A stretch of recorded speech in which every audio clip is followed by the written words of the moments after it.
I was wrong in doing what I did. No, no! No! Are you listening? Sean here, and occasionally, just occasionally, I feel kind of sorry for Lorne. I'm in the Great Gatsby stream this morning. There are so many legends in there, Shens and Cornball Freeway and Raptor Bacon and Dan Jones, and it just goes on. Freaking awesome. But I'm listening to this moron rattle off places that they can go, as if he's already been there. And a narcissist, it's like this selective programming they use. They hear about a place. They know about a place. Then they determine whether or not they will actually go to that place. If they feel it's not worth their time, they don't need to go there. They know everything about it. They've heard about it. They can tell people about it. You know people like this. Never been someplace, but they tell you all about it. Now, this could be somebody who wants to travel there. That's a little bit different. They've done a lot of research. Lorne, he doesn't want to learn. He just wants to know. So whatever he's been told about it, that's just what he's going to regurgitate. It's a semi-consistent trait across narcissism. It's the same thing as Lorne's dreams. He knows there's a house by the lake. He knows he wants that house. He knows, he says, who built it, the windows he's been looking in. So in his head, that house, he wants it. He can get it anytime he wants. He can get it anytime he wants. Jobs anytime he wants. And we briefly discussed in the chat there about the time Lorne thought he was going to get that job because they gave him a preliminary interview basically saying, hey, you should come try out for modeling. I'm just using this. Okay, well, they talked to me, so all I got to do now is go there, pose for them, get some pictures, pass their initial muster, go ahead, sign a bunch of contracts, and then work out a deal to be a model. But to Lorne, he's already got it. And that explains why, along with seeing places, that he sees a girl he likes, and she says hi to him. Well, she's basically my girlfriend. I mean, all I have to do is ask her out, and she's just got to say yes, but that's a formality. She's going to do it. So I'm going to go ahead and peek in her window every night. Lorne's attempts to be charming in these phone calls with Casey and his laugh, that's what he believes charming is. I'll just chuckle. I can't really smile a lot when they're around, so I'll chuckle because that's how they can see it. That's how they can hear that I'm smiling over the phone. I can't stand this guy.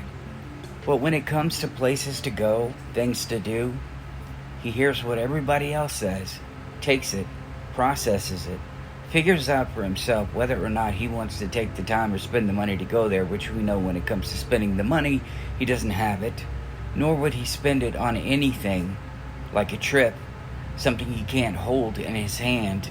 Well, he can't hold his junk in his hands either, so anyway, something like a trip where he can't have like cigarettes in his hand, or a beer, or a semen mixer, or whatever else he's gonna get. A trip, if you're a woman and you're stupid enough to get with him, you're not going anywhere. He's not. First off, we know he's not gonna let you go anywhere because he's afraid you're gonna find out what real men are like. But you're not gonna go anywhere because a trip doesn't have any value. He doesn't value memories.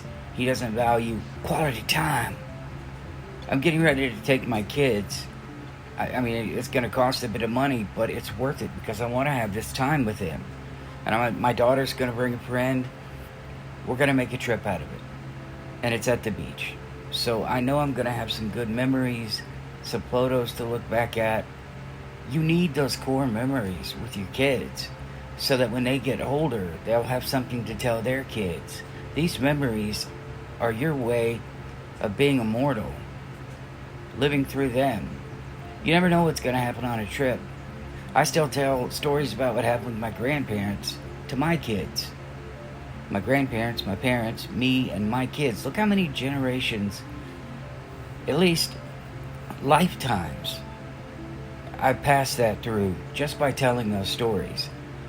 Lorne believes because he has memory issues and a selective memory. And this is important, that the most recent memories are the most important because those are things that he can recall. He recalls things via emotion and not actual events. So things that happened in the past that embarrassed him, made him angry, we talked about this, he can recall those. Or things people gave to him. His mom, he doesn't have memories of his mother. He has emotions. He has it built up in his head that his mom's this great person. Give us some examples, Lorne. Well, she worked 72 jobs. He can't create new memories because in his head, we don't need to go there. I've already been there. I'm not going to spend money on it because I can't hold it in my hands. And the most memories we need to worry about is, what we did last night. I have a hard time being around couples where one of them just shuts any talk of any trips down. Also, you have some couples who believe, you know what? I don't want to go there, so you can't go there. I'm too lazy to go out and do things with my friends and create memories. So your memories need to be about us. You don't need to go out and have those individual memories. We need to have shared memories. How many couples do you know where one person can't remember jack shit and the other half, they remember everything? And whenever there's a story to be told, the other person is telling the details, and every once in a while, the other half chimes in and goes, oh yeah, that was that time that you tripped and fell in the sand. And then they know that story, but they don't remember anything about the trip down there, about where they went out and ate, about anything romantic that they did. Now, if they scored, maybe, especially if it's a guy, yeah, man, we had sex on the pier, man. You remember anything else about the trip? No, not really. Lorne doesn't value memories, and he doesn't value actually doing things because he's already done them in his head. The whole thing with Paula and all that, we're not getting into it. But he believes the lake, that house down there, is his. I don't know what his problem is. He can't figure out whether or not to boast that he has his own house or to cry and cringe when he has to admit that it's a trailer, his uncle's trailer. He acts like he got it in the worst shape possible. It sounds like when he got it, it was well taken care of. He talks about going in and changing the light bulbs or something when his uncle was still there, or move some dirt over here, move some dirt over there. He didn't really do anything. He's tearing down the walls and not being able to put them up. But before he can put them up, he's doing something else to the trailer. That trailer is probably rotting from the inside out. There's a guy at work. He has a trailer with holes in it. Rain comes through the ceiling. And rather than buying a new house, like I think I told you this before, spent like $100 and something thousand to build an addition on to a rotting trailer. Now come on, man. I wonder if you gave Lorne money and Casey said, okay, we got enough money to move down to the house by the lake. I'll have sex with you every night. I still think Lorne would say, well, we can go ahead and fix up my trailer because, we got a nice plot of land here. We can fix up my trailer and we can use all that extra money to do things. Things that they will never do. Things that he doesn't value. New memories he's too lazy to create. Some of the stories you hear from people at work or your friends, they go on a vacation and you're like, wow, you did absolutely nothing. These are people that like the idea of going on a vacation. They get down there, they have no idea what to do, or they just go out to eat, because when you're married and you've been together for a while, sometimes it can take you 30 minutes just to figure out where to go eat. We tried this new shrimp place. Oh yeah, and then we went to this place down there. Someone recommended a local food place. Maybe we went to where they make chocolate. There's a common theme. Rather than going to SeaWorld, and then, going to the beach, then going to this historic area, St. Augustine, the alligator farm, downtown, the ghost tours. There's a lot of things you can do in St. Augustine. And eating is not something we even thought about when we went down there. I love St. Augustine, and I love Savannah, Georgia. Those would be two places I would like to go live or vacation on a regular basis. Unfortunately, single dad, can't really do it. So I go where we can, when we can. Lorne's not going to go where he can, when he can, because he's a lazy, know-it-all, narcissistic douchebag. You want to go here? Well, let me tell you all about it. Let me go ahead and try to overwhelm you with stories that I've heard. And if it's still not enough, I'll start to tell you the negative stories that I've heard. Because that might shut you up. That might shut you down. I don't want to hear anymore about going to these ski mountains that I remember the names of and threw myself there suddenly in a story and I was there. Have you ever dealt with somebody that tells you a story about somewhere they went and then you go there and nothing is as they said? Nothing looks the same because they saw a photo or heard someone else's story that could have been bullshit? And then they had heard that story from someone else, could have been bullshit, and it just gets passed on. So when you go there, you're like, what? There's no this over there, there's no that. There's only one ski lift. The hills are crap. They told me that these were triple black diamonds, and there's only a single black diamond. I mean, I used to go skiing and get pissed off if there wasn't, like, death signs up there, warning, you might die. Because I've told you before, I'm an adrenaline junkie, or I was. Anymore, I'm just trying to stay alive for my kids.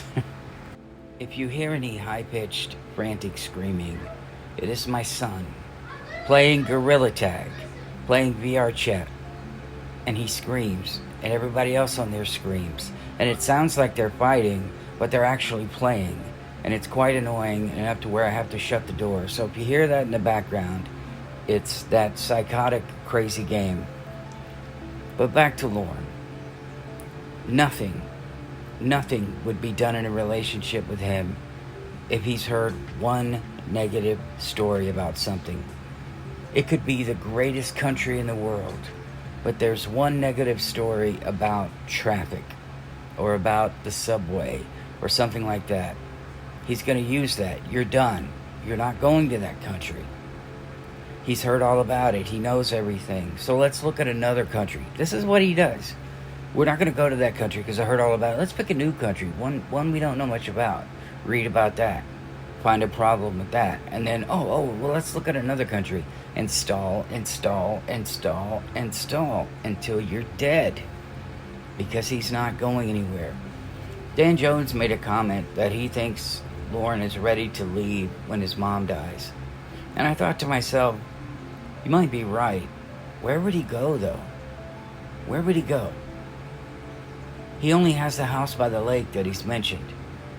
Where's he going to go?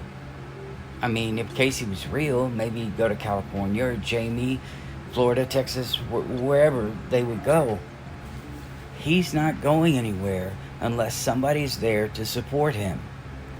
Roy, I heard you had a shed, and I'm not joking.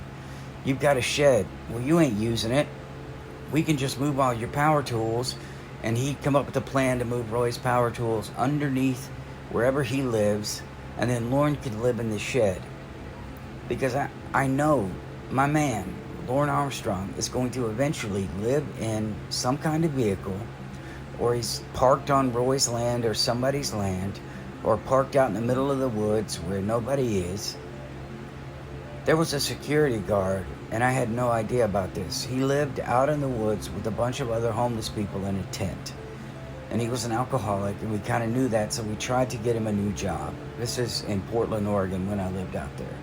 And he ended up dying because he drank himself into oblivion. But I think Lorne will end up, if he doesn't try to sneak into somebody's home or weasel his way into Roy, basically say, you can't just leave me on the streets, man. How long before the trailer caves in? He has nowhere to go. Nowhere. So again, Lorne is a know-it-all.